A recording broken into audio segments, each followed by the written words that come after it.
If you're looking for professional level results using simple tools, then these are the tools you want to learn about. These tools are Primaries, and they are tools that have stood the test of time. A good colorist should be able to color grade an entire project just using primary adjustments. So just a heads up, they are really basic tools, which is really helpful because it means that they are robust. They're not going to break your image because there is not much going on, but you can use them in pretty much every application, and you probably have already. However, not everyone knows what primary adjustments are and how to use them to their fullest. So in this video, we are going to talk about primary adjustments, what they are and how they work, and then we're going to do some practical grading. So actually color grading a project from start to finish just using the primary adjustments so that you can see how quickly we can do this but still achieve absolute professional results. So we're going to do our contrast, saturation, our color correction, and then build some creative looks just using our Primaries palette. And then after that, I'm going to teach you some professional tips and tricks to help you achieve that more refined look. So if that sounds good to you, watch until the end of the video so that you can learn more about those tips and tricks.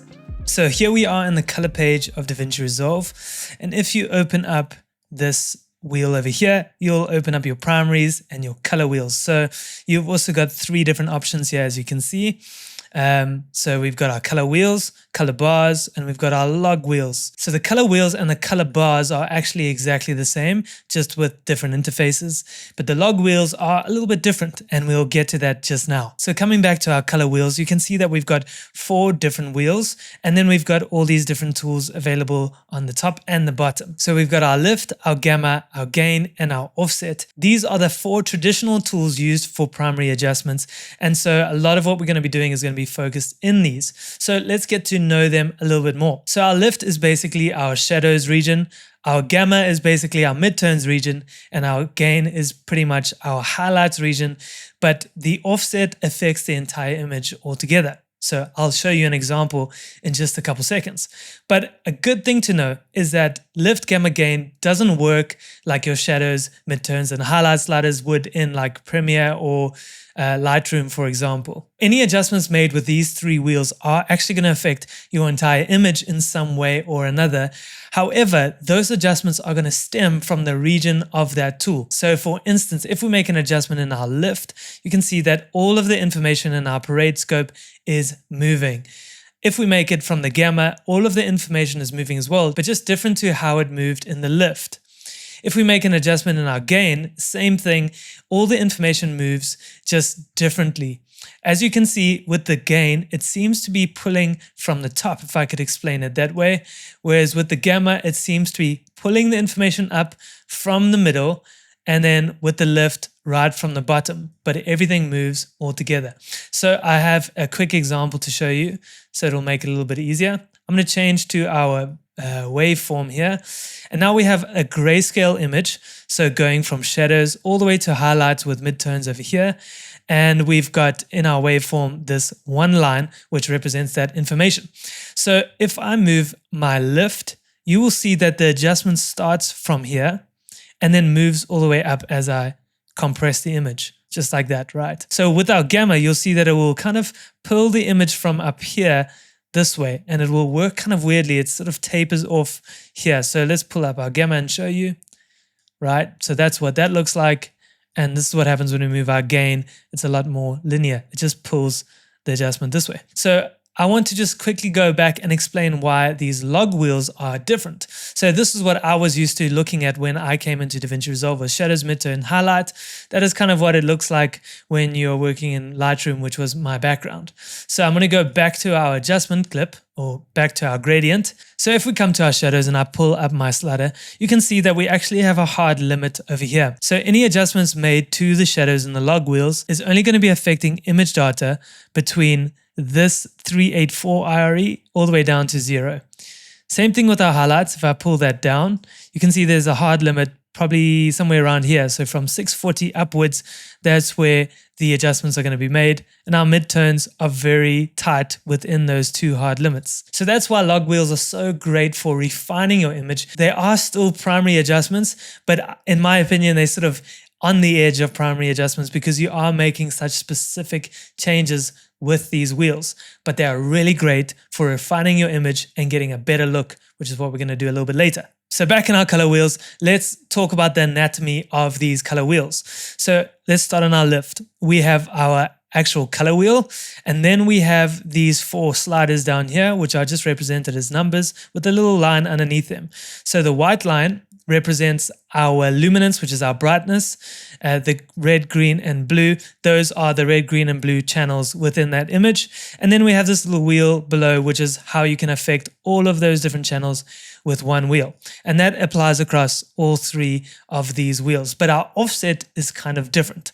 So we didn't look at it just now, but if I pull up our offset, you can see that everything moves all together in one fashion, which is really helpful for making color balancing adjustments, which is what we're going to do just now. So within our offset, we also have a color wheel, but we only have 3 channels to deal with within our colors. We don't have a luminance like this. However, we can adjust all of them in one go with that wheel. So now you know what primary adjustments are, you know where they are and what tools you can use to make primary adjustments.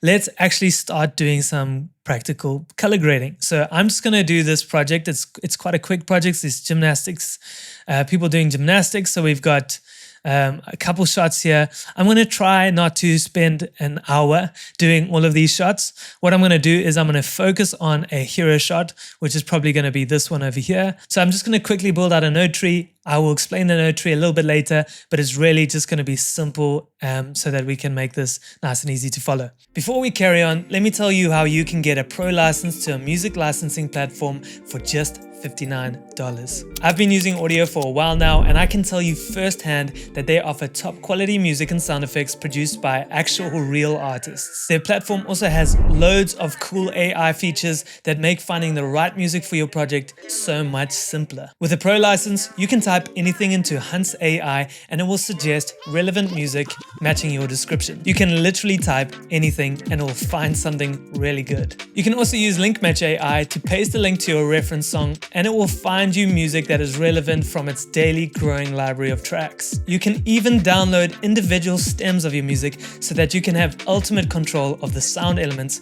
within your project. So if you're looking for high quality, royalty-free music, use the link in my description and you can get 70% off of your first year of an Audio Pro license. If you want to find out more about audio, just click on the link in the description, do some exploring, and if you want to get a license, just use coupon code HUNT at checkout and enjoy. Okay, so here we have our node tree. I'm going to walk you through it as I go. It's a pretty simple node tree just to keep things nice and simple so that we aren't making this hard to follow. So before we get going, I want to look at my scopes and really assess this image. So what I can see is that it is definitely looking a little bit green. If I zoom in, I can see that there's quite a bit of green going on. It's clearly a very dark image as well, so we're going to have to deal with that in our exposure. And yeah, that's about it. So I'm going to start in my exposure node using my offset to properly expose this image. It is quite a hazy shot, so it's going to be very under contrasted. So we're going to have to pull up the exposure quite high and then add contrast to get this image to really pop. Otherwise, it's going to feel quite bland and flat, and that's because of that haze. So let's pull the exposure right up with our offset. So that's looking pretty good to me. It does look really bright right now, and I know these lights are gone, but there is no way for us to really look after those highlights specifically in a shot like this without using secondaries. But thankfully, we really don't need to because they are lights. So there's no detail there anyway. So that's about where I would like it to be for the exposure. The reason I started with exposure is because you need to treat every shot individually and specifically for what it needs. For this image, it's really dark already, so trying to balance it, I'm not getting a really good idea of what this image looks like and what it needs because it's so dark. Those skin tones, it's hard to judge what kind of balancing it needs on those skin tones without being able to actually see her properly. So with this exposure, I can now see her skin a bit better and I can move back into our balance. So let's pull down on the greens, and I'm just using these individual color channels within our offset to give us a good balance of the overall image. So I'm going to just do a quick full screen before and after, and as you can see, we're already getting somewhere.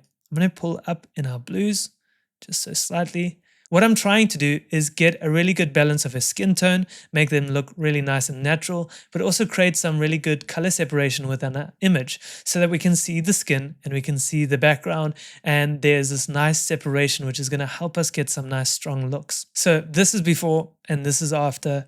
This is before and this is after. And as you can see, it's really just a small adjustment. It isn't that crazy of a balance, and that's not a bad thing. That means that the footage was pretty well balanced already, and with this exposure adjustment and this balance, this is what it looks like.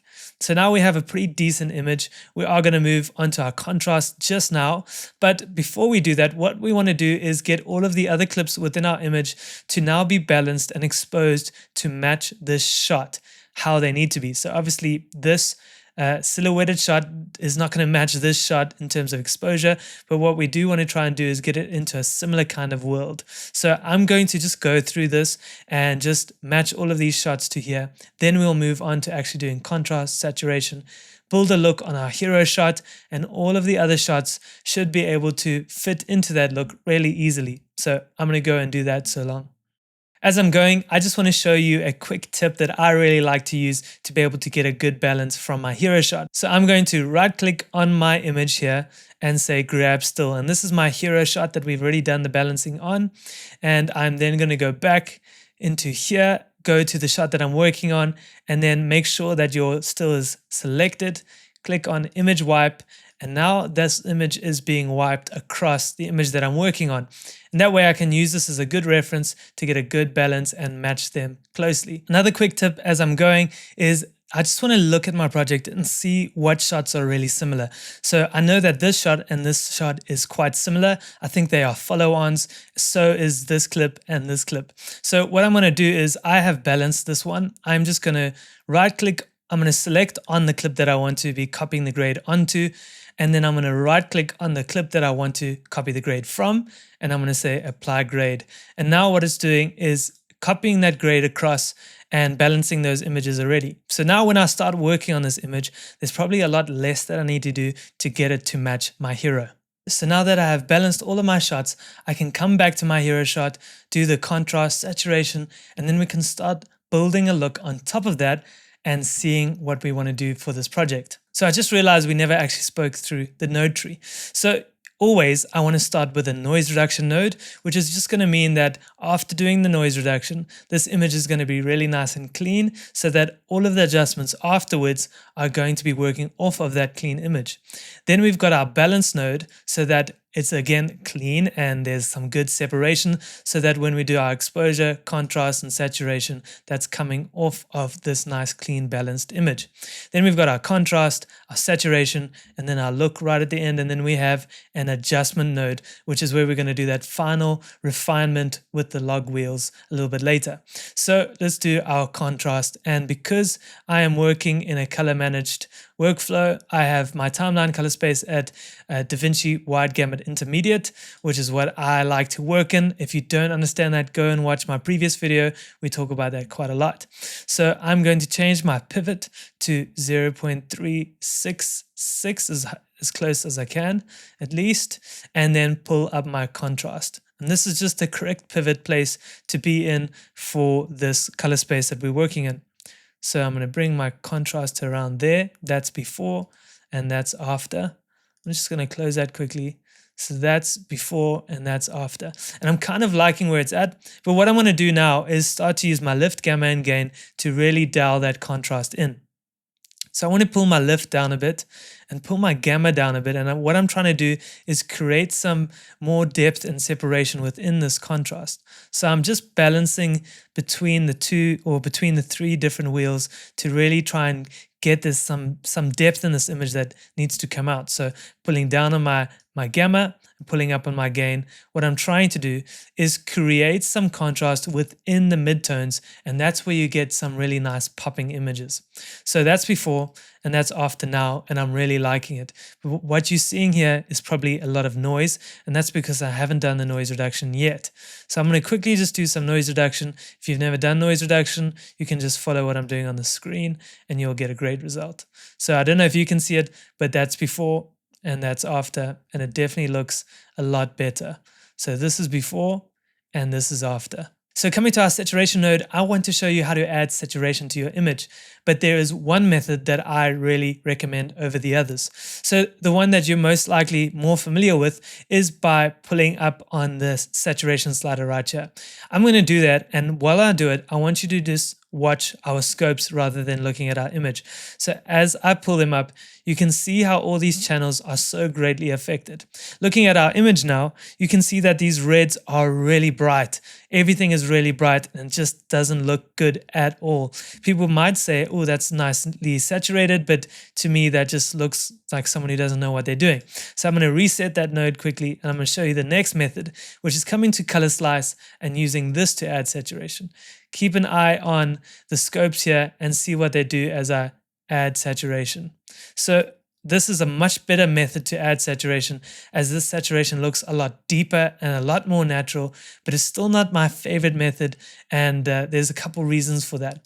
So my favorite method is to right click on your saturation node, go down to color space, change it to HSV, which is hue, saturation, and value, come to your channels, turn off channel 1, right click again, turn off channel 3, and now what we've done is we've turned off hue and we've turned off value, and we are just working with the saturation channel within this node, which is really helpful. So now our gamma and our gain controls are actually our saturation controls. So if I pull up on my gain, you can see that we are adding saturation.